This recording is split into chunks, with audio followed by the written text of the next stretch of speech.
I left home at 19 with nothing but a backpack. Now that I'm successful, my parents suddenly remember how supportive they were. I was 19 the night I put a single backpack over my shoulder and closed my bedroom door for the last time. It wasn't dramatic, no thunderclap, no speech, just the thin fluorescent hum of the hallway light, the padded zip of my duffel, and the quiet click of the latch. My parents were asleep. They'd said it would be better if I left. You need to learn to stand on your own, my mother had told me 2 days earlier, folding a towel with the kind of economy reserved for people who think feelings are a luxury. My father never looked up from the paper. You'll thank us later, he said, as if gratitude could be scheduled. I walked out of the house with a duffel, a battered paperback, and $37 in my pocket. The backpack had room for everything that mattered. One change of clothes, a cheap thrift store jacket, a high school graduation photo shoved into the inside pocket. I took the city bus to a part of town I didn't know, found a cheap rooming house that smelled like detergent and old coffee, and began my life. I'll call this the scramble chapter, the part with too many shifts and too little sleep. I worked nights stacking boxes at a warehouse, mornings at a 24-hour diner, afternoons tutoring community college students for $20 an hour. I learned to live with a schedule of odd hours, to sleep on the floor of my roommate's small apartment some nights so I could save rent, to stretch $1 until the edges unraveled.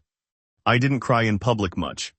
If I did, I'd hide behind a stack of pallets or in the cook line at the diner, cheeks wet, hands steady. Pride is a stubborn thing. Everyone I knew then had an opinion.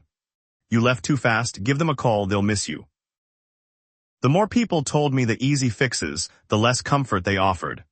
I didn't leave because I thought it would be a growth exercise.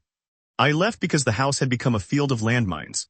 Expectations I couldn't meet, comparisons I could never win, and the quiet that wrapped around me the way a winter coat wraps around the body, stifling. I picked up the first decent job that would hire me without a resume. It was a small marketing firm that needed someone to run spreadsheets and handle client emails. The founder, Mara, a blunt, quick-witted woman in her 40s, hired me because I showed up with a willingness to do the work instead of a polished cover letter. She paid me $16 an hour, which felt like wearing a crown. I learned everything there. How to write a pitch that didn't sound like a plea, how to schedule ad posts so they hit the right time zones, how to call a vendor and get them to return your shipment on the second day instead of the fifth. I learned that the work you do quietly stacks into something that looks like competence, then credibility, then possibility. 2 years later, I had a modest apartment with a couch that did not collapse if you sat in the middle of it. I had a bank account that read something higher than 3 digits. I had friends who kept their word, and I had rent money saved up for a week after an emergency. It was not escape, it was survival upgraded. The next big thing came from stubbornness. There's a particular stubbornness that takes your worst insult and uses it as mortar. My father's favorite phrase about me, "You've always been the spare," lodged in my chest like a pebble. I began writing, not for a blog or a newsletter, but tiny, true dispatches about what it's like to vanish from a family that swore you were fine, and how that vanished person found a way back. I wrote because it was easier to put the facts on the page than to keep explaining them to people who'd already decided the narrative they liked. One afternoon, while balancing invoices and client calls, I posted one of those pieces to a forum where people traded stories of small, improbable recoveries, the kind of internet place where strangers applaud grit and name it courage. I expected 20-something comments from other users and the occasional "glad you're okay" message. Instead, the piece hit a nerve and started to spread. Someone shared it on a small blog. The blog linked to a larger publication. A podcast host messaged me, "Can we interview you? People need to hear this." The podcast episode did something money sometimes does but better. It turned my private ledger into a public record. The message inbox ballooned with notes from strangers who had slept behind laundromats, from parents who'd promised to change and never did, from small business owners who'd built their life from spare parts and will. That chorus did something I didn't expect. It normalized my story. It validated that what I'd considered survival was, in fact, strength. With the podcast came opportunity. A small startup reached out, not a Silicon Valley giant, but a neighborhood company looking to scale a product that helped local retailers list inventory online. They wanted someone who could craft their messaging and manage community growth. They offered stock and a salary that made me blink, and I accepted. Working there felt like returning to a field I knew by heart, but had never wandered far enough to own. I was the scrappier hire at first, then the one who kept the company afloat during the winter months. When investors started to ask for the founding team's names and track records, I had been the one who'd kept the weekly numbers from spiraling into chaos. I knew our metrics. I knew our offers. I knew which small-town boutiques would stay and which vendors would fold. The pitch deck I wrote for them drew a modest seed round, and I took a tiny amount of equity and a title, head of growth. As growth happened, my bank app changed its mind about what I should see when I opened it. The first time I saw 5 figures in the account outside the payroll deposit, savings, I cried in the stairwell of our office building. Not because of the number itself, but because someone in me had finally been given the chance to do more than exist paycheck to paycheck. The next couple of years were a blur of meetings, product pivots, and hiring. We moved into a proper office. We found clients across states. I learned to manage people, to teach without micromanaging, to take responsibility and sleep 3 hours and still function in the morning. And then the exit came. It was quiet, 3 men and a woman in suits in a conference room, piles of legal documents, signatures that felt like currency exchange. The buyout wasn't explosive. There were no champagne toasts for us in the office. The team scattered to roles within the acquiring company. I walked away with a number in my account that looked absurd compared to the $37 I'd had the night I left home. If the success arc had a soundtrack, mine would be flatware clattering in a diner at 4 a.m., a lullaby of keystrokes, and the steady, small eruptions of "we shipped it" that became the cadence of the years. I used the money quietly at first. A modest house in a neighborhood that didn't feel like a borrowed set, a retirement fund, a small fund to sponsor mentors for kids from underfunded high schools. But money arrived with unexpected social gravity. People I hadn't seen in a decade reappeared. The first text from my mother after the acquisition was perfunctory: "We saw something about you, we're proud." That message came on a Friday. A cousin tagged me in an article about companies that scale from nothing. An aunt called, voice wavering. "It's wonderful what you're doing," she said, and then asked at the end of the conversation if I could help with a small construction bill for a cousin. Old scripts came back alive. Requests that once would have sounded like entitlement now had a sheen of urgency and embarrassment. We didn't mean to lose contact. We had some trouble, could we? Honesty, it took me an afternoon to decide what I wanted to do. For a week I nodded, answered messages politely, and let the calls buzz like flies against a window. Then I walked to the bedroom and opened a drawer where I kept an old, worn spiral notebook. On the first page I'd written, in my terrible 17th grade handwriting, a list of things I wanted when I first left. Dignity, a roof that didn't leak, people who kept their promises. I stared at the paper and at the message threads. The terms hadn't changed. When my parents asked to come for a weekend, to see the house and catch up, I said yes. I didn't want to dramatize it. I wanted them to see face to face the life that had grown in their absence. I wanted to see if seeing me across a kitchen island would cause different words to come out. They arrived with a casserole and an awkward, rehearsed smile. My mother hugged me like you hug someone you have tolerated for years, and now try to pack into a held-in hour. My father looked at the house's bookshelves as if he were reading an argument. We ate dinner. They asked polite questions about work. After the pie, while clearing plates, my mother reached across the counter and with a softness that might have been real said, "We were worried about you when you left." Her eyes flicked up to mine. We didn't mean to be distant. I listened because I wanted to, and heard the sentences fall into their known grooves. "We just worried that if we stayed involved it would make you dependent. We thought pushing you out would make you stronger." Of all the rationales, that one bruised the most because it was dressed as care. I told them calmly the story of the night I left, not the whole messy private arithmetic of shame and survival, but the anchor points. The trash bag on the porch, the words that made leaving feel inevitable, and the years I went without their calls. I told them what it had felt like to count $37 and find a way to the next day. I told them how I'd been building, quietly, and how some of the people who'd helped me along the way were no relation at all. When I finished, my father's jaw tightened. He reached for the salt shaker and did not pick it up.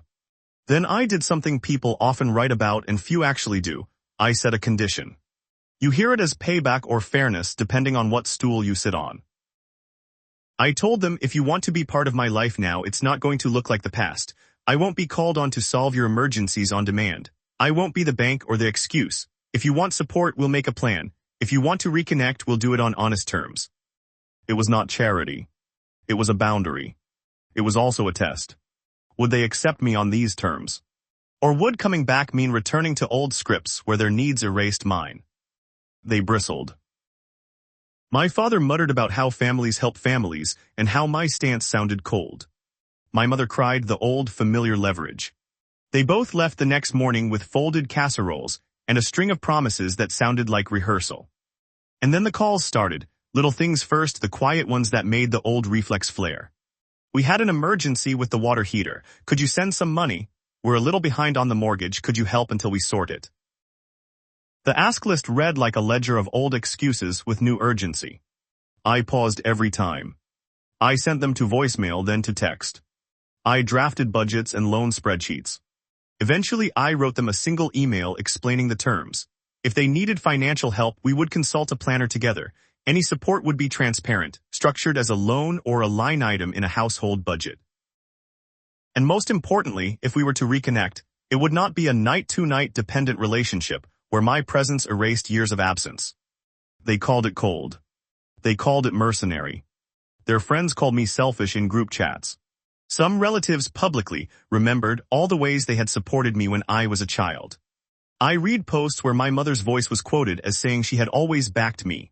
I remembered the nights and notes and the trash bag departure.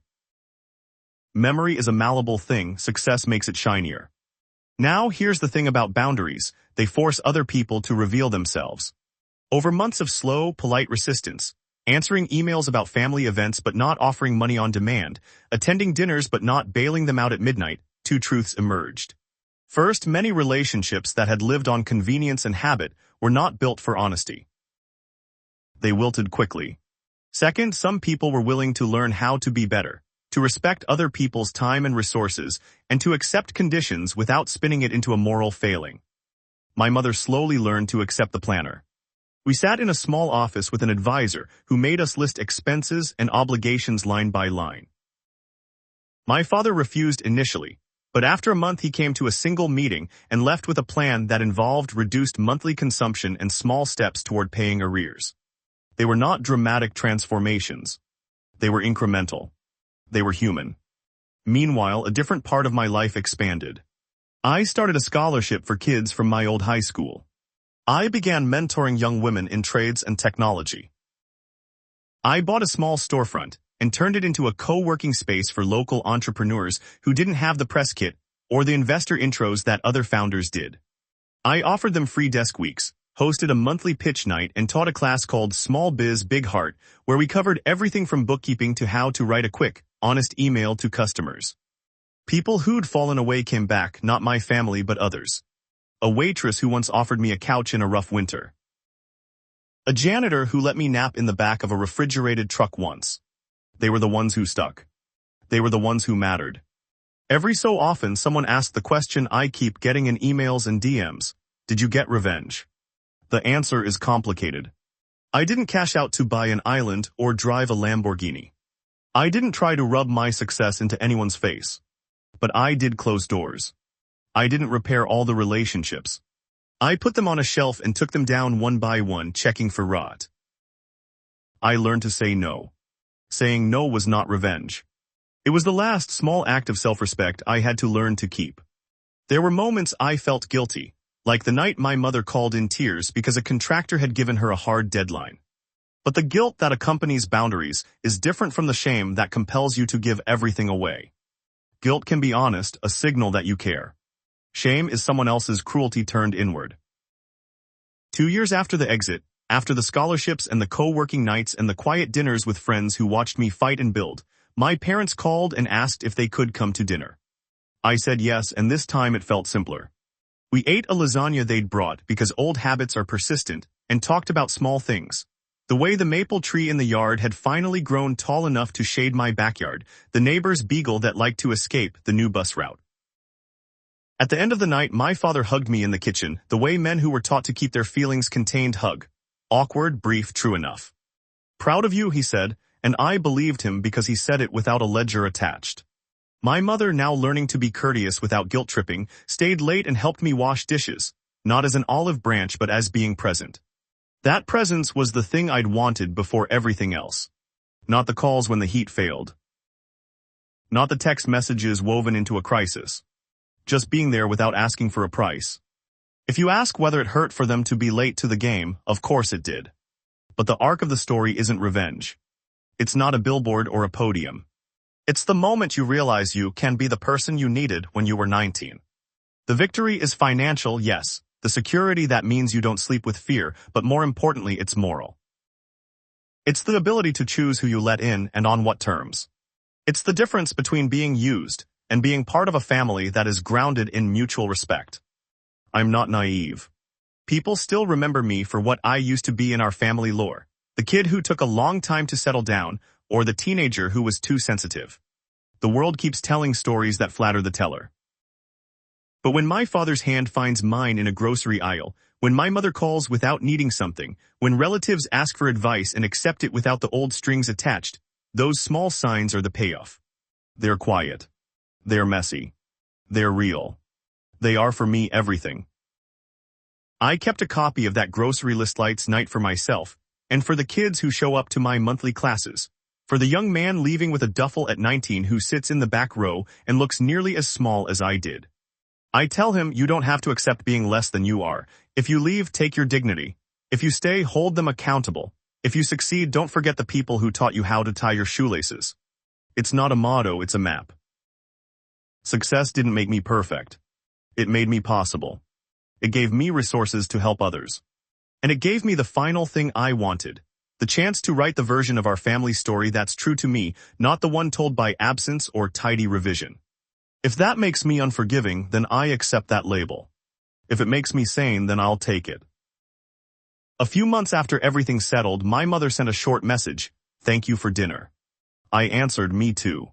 She replied with a heart emoji. Small things. Small progress. The kind that adds up quietly like interest in a savings account.